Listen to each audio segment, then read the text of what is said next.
नमस्कार दोस्तों, आज मैं रिव्यू करने वाला हूं 2000 के अंडर में जो दो बेस्ट माइक आ रहे हैं उनका। आपको कौन सा माइक परचेज करना चाहिए, कौन सा नहीं करना चाहिए, इस वीडियो के बाद आप ये जान जाएंगे। अगर आपके पास पहले से कोई DSLR कैमरा है, आप एक्सटर्नल माइक यूज़ करना चाहते हैं, अगर नॉइजी एरिया है आपके आसपास, बहुत ज़्यादा शोर शराबा रहता है, तो आपको एक्सटर्नल माइक की आवश्यकता होती है, आपको यूज़ करना ही पड़ेगा। अदरवाइज़ आप अच्छी ऑडियो क्वालिटी के साथ अच्छा वीडियो नहीं बना पाएंगे। तो जो 2000 के अंडर में बेस्ट जो दो माइक आ रहे हैं वो दोनों ही बोया के हैं। एक का नाम है बोया M1 और सेकंड है बोया MM1। दोनों में डिफरेंस क्या है ये हम धीरे धीरे जानेंगे, इनका टेस्ट भी करेंगे। पहले मैं बता देता हूँ दोनों माइक कैसे हैं। ये है बोया का MM1, जो कि आपको मोस्टली ऐसी इमेज शो होगी जब भी आप नेट पे सर्च करोगे, अमेजोन या फ्लिपकार्ट जिस पे भी, आपको ये विंडशील्ड के साथ ही दिखाई देगा। और आपको इसे शॉटगन माइक भी बोलते हैं, आपको बोला जाएगा, या फिर इसके डिस्क्रिप्शन में आपको यही मिलेगा कि ये काफ़ी हद तक नॉइज़ कैंसिलेशन में कारगर है। आपका जो नज़दीकी एरिया है वहाँ पे जो नॉइज़ है उसको रिकॉर्ड नहीं करता है। और यानी कि इसमें ये बताया जाता है कि आपका जो ये जो एरिया है ऐसे मोबाइल और इतना ही साउंड रिकॉर्ड करता है, बाकी का नॉइज़ रिकॉर्ड नहीं करता है। लेकिन ऐसा है नहीं। अभी जो आप वॉइस सुन रहे हैं वो है बोया M1 माइक।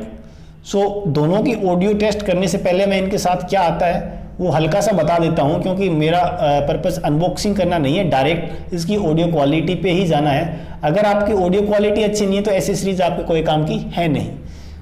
जो ये बोया का MM1 माइक है ये आता है, इसके साथ दो केबल आती हैं, अलग अलग यूज़ के लिए है, कैमरा के लिए या फिर मोबाइल के लिए, आप दोनों पे यूज़ कर सकते हैं। और ये जो है विंडशील्ड है इसके साथ लगी हुई, और इसको रिमूव कर देते हैं तो ये माइक रहता है। और माइक के साथ है ये एक स्टैंड जो आप कैमरा के ऊपर सेट कर सकते हैं। तो मैं थोड़ा बता देता हूँ। फॉर एग्जांपल अगर ये कैमरा है तो आप इसे यहाँ सेट कर सकते हैं और टाइट करने के बाद उसको विंडशील्ड को यूज़ कर सकते हैं। ठीक है, इस प्रकार। और जो केबल है उसे आप यूज़ कर सकते हैं कैमरा के साथ।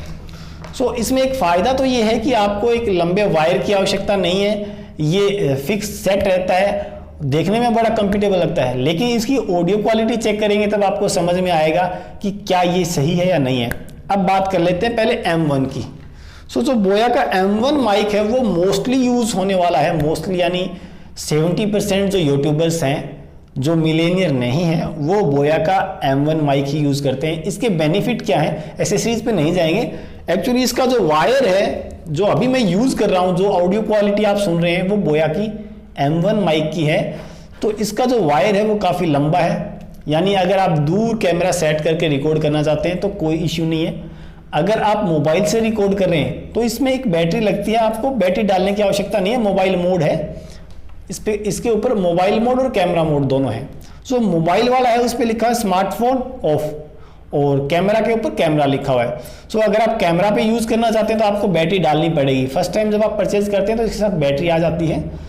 इसकी जो केबल है वो काफ़ी लंबी है, ये देखिए आप कितना ही लंबा खींच सकते हैं, कोई दिक्कत नहीं। अगर बड़ा रूम भी है तो आपको परेशानी नहीं आने वाली। और ऑडियो क्वालिटी आप ये मान लीजिए अभी जो सुन रहे हैं वो चेक कर सकते हैं, अच्छी क्वालिटी है। मैं इसे काफ़ी लंबे टाइम से यूज़ कर रहा हूँ और शानदार क्वालिटी है, आप इस पर ट्रस्ट कर सकते हैं।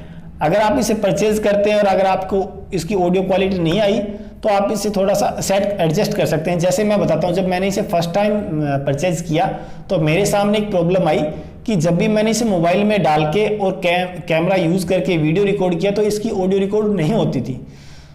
एक्चुअली क्या होता है कि अपना जो फ़ोन की एप्लीकेशन है वो एक्सटर्नल ऑडियो सोर्स को यूज़ नहीं करती है, वो इंटरनल जो माइक है उसी को यूज़ कर लेते हैं। इसलिए आपको एक एप्लीकेशन जो है ओपन कैमरा ऐप, उसे आप इंस्टॉल करिए। उसके अंदर सेटिंग में जाके एक्सटर्नल माइक का ऑप्शन है उसे सेलेक्ट कीजिए, ताकि आप जब भी रिकॉर्ड करेंगे तो इस माइक की वॉइस रिकॉर्ड होगी, और अगर ये नहीं है तो मोबाइल की ऑडियो रिकॉर्ड हो जाएगी। ये जो है मैं इसे रेटिंग दूंगा इस प्राइस के हिसाब से, यानी 10/10 रेटिंग दे सकते हो आप इसको, क्योंकि इतने प्राइस के अंदर ये माइक दी बेस्ट है। मेरे हिसाब से आप ये तो समझ गए होगी बोया का जो M1 माइक है वो एकदम सही है। इस प्राइस रेंज में आप इसे परचेज कर सकते हैं अगर आपको ये वायर्ड माइक यूज करना है तो। अगर आप चाहते हैं वायर के साथ माइक यूज नहीं करें, शॉटगन माइक यूज करना चाहते हैं, तो अब मैं M1 पे आता हूं और मेरे ऑडियो को स्विच करूंगा तो आप इसका ऑडियो भी महसूस कर पाएंगे। सो मैं पहले इसे कैमरा से हटा के दूसरे कैमरा पे स्विच कर देता हूं। सो अब जो आप वॉइस सुन रहे हैं वो बोया का MM1 माइक है। विंडशील्ड मैंने यूज की है और आप ये ऑब्जर्व कर पाएंगे कि इसकी क्वालिटी जो है वो M1 के मुकाबले अच्छी नहीं है। यानी अगर आप 1600 रुपये इन्वेस्ट कर रहे हैं और आपको ऑडियो क्वालिटी अच्छी नहीं मिले तो आपके सामने परेशानी है। सो एक बार इसे आप मैं साइलेंस रहता हूँ, आप ये ऑब्जर्व कीजिए कि बैकग्राउंड नॉइज कितना आता है। सो मैं नॉइजी एरिया में हूँ, यहाँ काफ़ी ट्रैफिक रहता है, तो अगर ट्रैफिक चल रहा है तो ये नॉइज़ कैच करता है। ऐसा कुछ नहीं है कि नॉइज़ एकदम क्लियर कर दिया इसने। और मैंने इसकी सॉफ्टवेयर पे भी नॉइज़ रिड्यूस करने की ट्राई की, अच्छे इन्वायरमेंट में भी ट्राई किया। सो मैं एक बार बाहर जाके भी आपको दिखा देता हूँ कि कैसी नॉइज़ आती है और कैसा ये कैच करता है। तो चलिए मैं बाहर चलता हूँ। सो अभी जो मैं हूँ, मैं रोड के पास में हूँ और आप ये ऑब्ज़र्व कर सकते हैं कि कैसा नॉइज़ ले रहा है। इसमें नॉइज़ का कोई ज़्यादा असर है नहीं, हालांकि अभी थोड़ा सा ज़्यादा ट्रैफिक में नहीं है, साइलेंस है, लेकिन आप ये चेक कर सकते हैं कि इसका नॉइज़ कैसा आ रहा है। सो अभी मैं दोबारा से M1 माइक पे स्विच करता हूँ और आपको बताऊँगा कि उसकी ऑडियो क्वालिटी कैसी आ रही है। तो अब मैंने बोया के M1 माइक पे स्विच कर लिया है और जो ऑडियो क्वालिटी है वो आप देख सकते हैं कि कितनी इम्प्रूव हुई है। सो मेरा सजेशन यही है कि जो ये MM1 माइक है इसकी क्वालिटी मेरे हिसाब से अप टू मार्क नहीं है। मैंने इसे अलग अलग कंडीशन में चेक किया है। सो मैंने इसे कल ही अमेज़ोन पे कैंसिल किया है ऑर्डर को और रिटर्न किया है।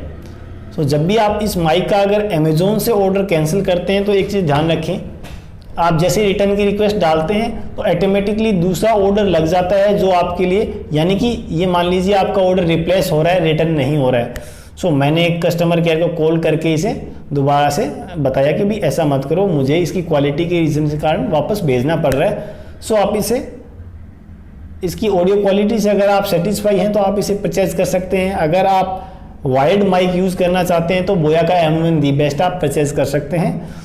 और अगर 2000 से ऊपर जाते हैं तो आप रोड्स के माइक पे जा सकते हैं, वो अच्छी क्वालिटी के माइक हैं। सो मेरा सजेशन तो यही रहेगा कि आप बोया का जो MM1 माइक है वो परचेज़ ना करें, M1 माइक है उसे परचेज़ करें। और जो भी मेरे फ्रेंड्स यूट्यूब पे वीडियो बना के डालते हैं कि MM1 माइक बड़ा सुपर है, धांसू है, प्लीज़ बाई कर लीजिए, नीचे मेरा लिंक दिया गया, तो मैं इस वीडियो में कोई लिंक नहीं दे रहा हूँ क्योंकि वो प्रमोशनल लिंक होते हैं। जब आप परचेज करते हो तो किसी को फ़ायदा हो गया ठीक है, लेकिन आप रिव्यू जो है वो तो ऑनेस्ट करो कम से कम, ताकि किसी को परेशानी नहीं हो। सो मुझे लगता है कि आपको ये वीडियो अच्छा लगा होगा, इसमें सही नॉलेज आपको मिला होगा। अगर आपको वीडियो अच्छा लगा तो प्लीज़ वीडियो को लाइक करें। Keep watching, keep learning, keep sharing, love you all, bye bye.